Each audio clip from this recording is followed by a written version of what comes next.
প্রচণ্ড ঝড় বৃষ্টি হচ্ছে, আকাশে বিদ্যুৎ চমকাচ্ছে। নগেন, তার বউ বিমলা আর নগেনের বাবা মা হরিহর আর রাঙা ঘরে বসে আছে। মা, বাবা, এই তোমাদের নিয়ে আমি কি করব বলো তো? এই বুড়ো বয়সে তোমরা কেন আমার বউকে দেখতে পারো না বলো তো? ও বাবা, আমরা সত্যি বলছি, আমরা এমন কিছু করিনি, কিছুই বলিনি আমরা বৌমাকে।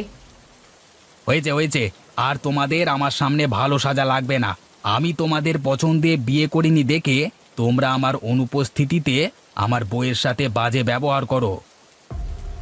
আহা, খেলা একদম জমে গেছে।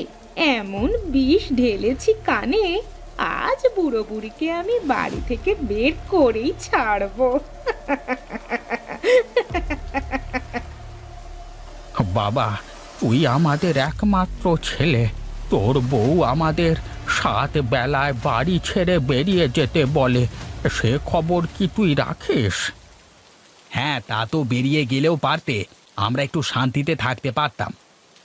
কি বাবা, তুই আমাদের এত বড় কথা বলতে পারলি? ন্যাকামো করার আর জায়গা পায় না জানো? বেরিয়ে যেতে বলেছ, এরা বেরিয়ে যাবে। এই ঘরে চলো, এদের ন্যাকামো দেখতে আমার একদম ভালো লাগছে না। বেশ খোকা, আমরা না থাকলে যখন ভালো থাকবি তখন তাই থাক। আমরা চলে যাচ্ছি, আর কোনো দিন এ বাড়িতে আসবো না। যা, আজ অনেক দিন পরে আমার মনোবাসনা পূরণ হয়েছে। বুড়ো বুড়িটা অনেক দিন পর আজ বাড়ি থেকে বিদেয় হবে মনে হচ্ছে। আহা, কি আনন্দ আকাশে বাতাসে। এই চলো বউ, বাড়িতে চলো, চলো চলো।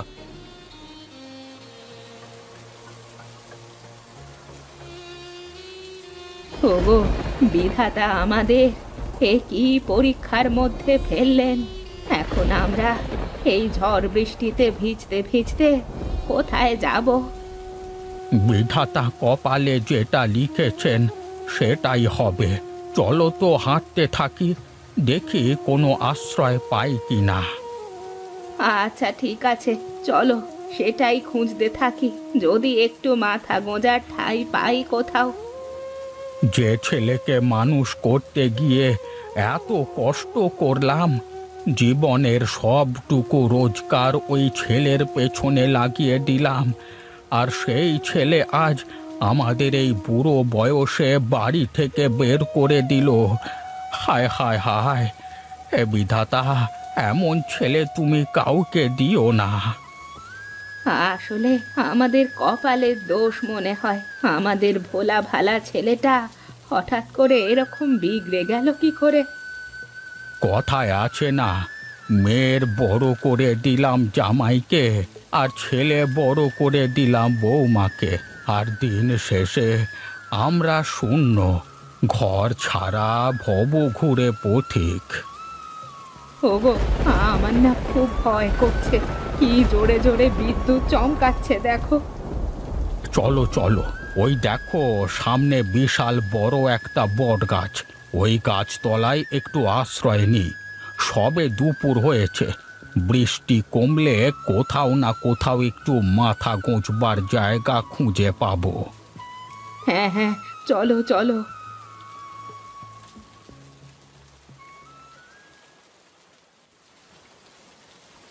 এই হরি, তাড়াতাড়ি কর, অনেক বেলা হয়ে গেল রে। এই তাড়াতাড়ি কর দেখি। হ্যাঁ গো দাদা, করছি গো করছি, দেখছো না? আরে বাপ, তুই যদি এভাবে কাজ করিস তাহলে জমিদার বাড়িতে পৌঁছাতে সন্ধ্যা লেগে যাবে। আর জানিস তো ওই রাস্তাটা কত খারাপ, সন্ধ্যা হয়ে গেছে, রাস্তার গর্তগুলো ভালোভাবে দেখা যাবে না। আচ্ছা গো ঠিক আছে, যত তাড়াতাড়ি সম্ভব গাড়ি লোড করে ফেলছি, তুমিও ও পাশে গিয়ে এসব নিকাশগুলো সেরে আসো।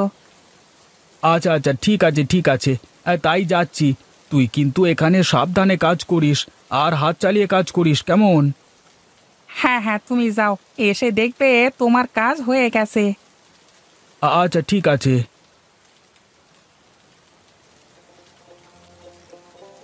আরে বাবু, বাবু গো, একটু তাড়াতাড়ি করে এসবটা দেখেন না।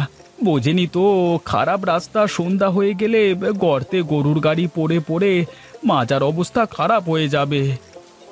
আরে করছি তো, একটু দাঁড়া, হয়ে গেছে প্রায়। এক গাড়ি কুমড়োর হিসেব ঠিকঠাক করে করতে দিবি তো নাকি? করুন করুন, হিসেব করুন। আমি আর দাঁড়িয়ে থাকতে পারছি না, বেঞ্চের উপর বসলাম। আপনার হিসেব শেষ হলে আমাকে ডাক দেবেন। আমাকে ডাক দেবেন কেমন?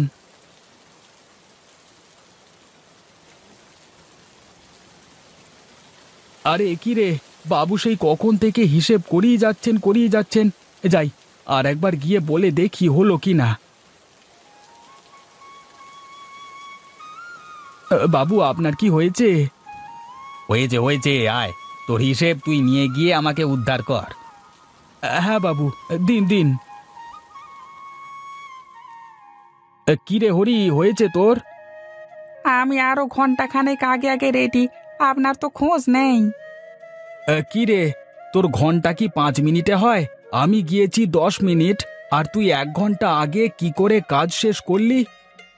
হ্যাঁ, আরে দাদা সেসব কথা বাদ দাও, এখন চলো তো এখান থেকে, বাইরে বৃষ্টি কমে গেছে। হ্যাঁ হ্যাঁ, চল চল।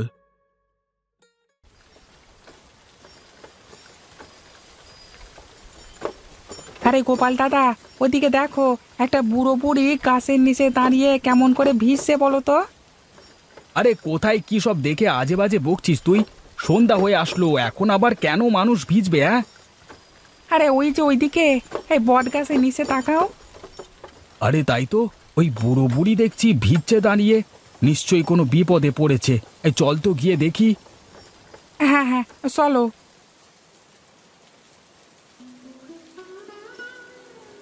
আরে আপনারা এখানে এভাবে দাঁড়িয়ে আছেন কেন? হ্যাঁ, আমাদের দুঃখের কথা তোমরা শোনো না বাবা।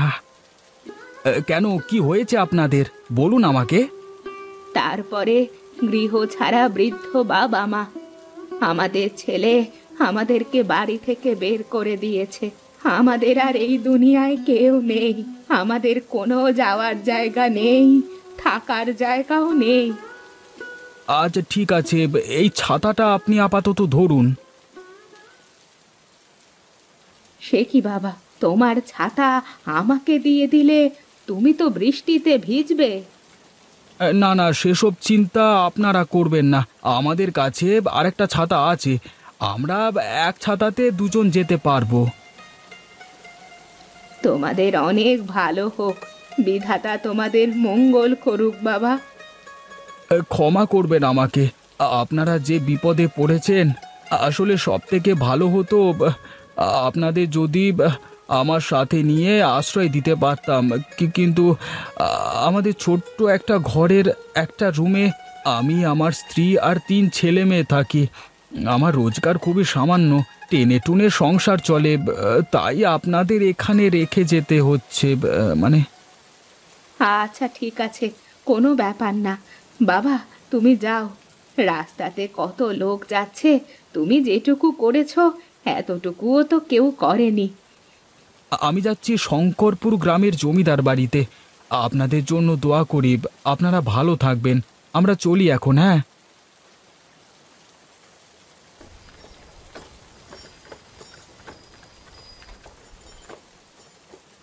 আরে ওই দেখো, আমাদের যারা উপকার করলো তাদের গাড়ি থেকে একটা কি যেন মাটিতে পড়ে গেল। চলো তো গিয়ে দেখি। হ্যাঁ হ্যাঁ, চলো চলো যাই। ওরে বাবা, এ তো কত বড় চাল কুমড়ো! এত বড় চাল কুমড়ো আমি তো কোনোদিন দেখিনি। নিশ্চয়ই চাল কুমড়োর অনেক দাম হবে। যেভাবে হবে, কুমড়োটাকে ওই ছেলেদের কাছে পৌঁছে দিতে হবে।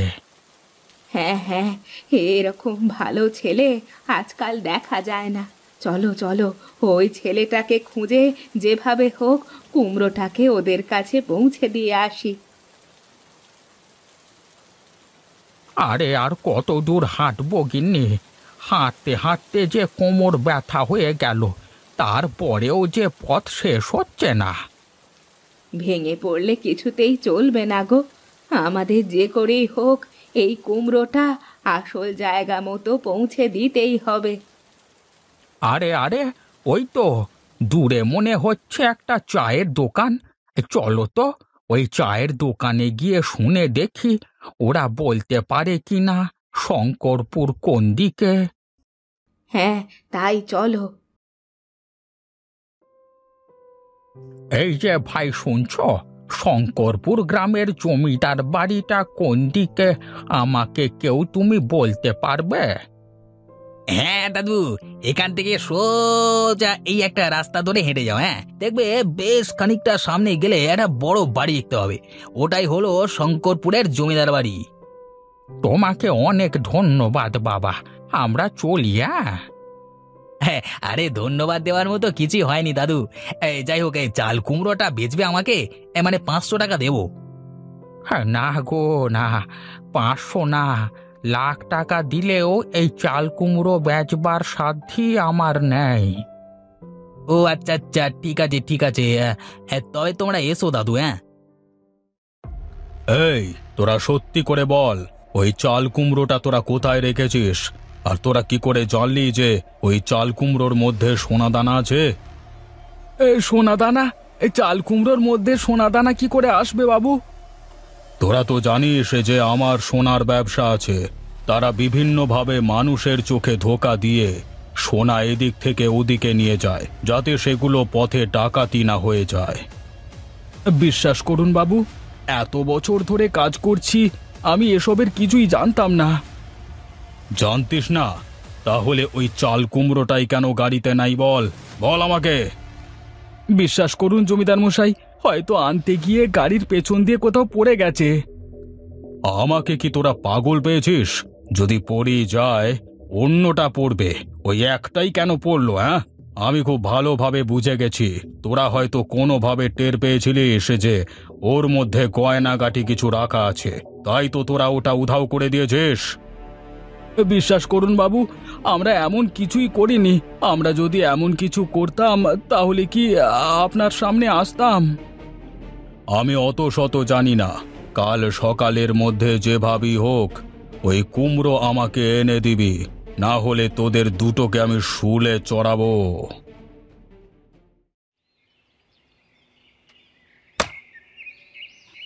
আরে যা, কুমড়োটা তো ভেঙে গেল। এই দেখো দেখো, এই কুমড়োর মধ্যে কি? আরে, এটা তো সোনার হার। বলো কি গো, এতগুলো সোনা এই কুমড়োর মধ্যে কি করে এলো? সেটা আর আমরা কি করে বলবো? তুমি এই সোনাগুলো তুলে তোমার কাপড়ের পুঁটুলিতে লুকিয়ে রাখো।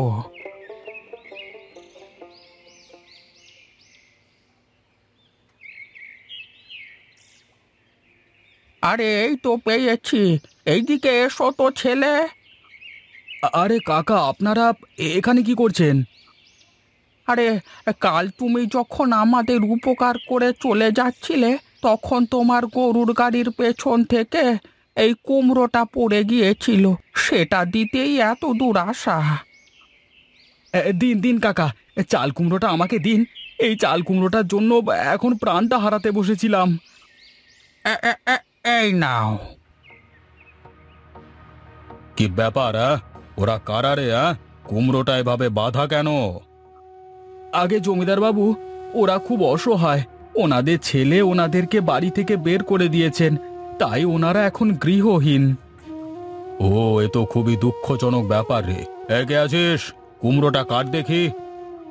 কুমড়ো কেটে আর কোনো লাভ নেই, আপনি যা খুঁজছেন সেটা আমার কাছে। বাহ বাহ বাহ বাহ বাহ বাহ বাহ, আপনাদের সততা দেখে আমি মুগ্ধ হয়ে গেছি। এত সোনা হাতে পেয়েও সেটা আমাকে ফেরত দিতে এলেন। আজ থেকে আপনাদের সব দায়িত্ব আমি নিলাম।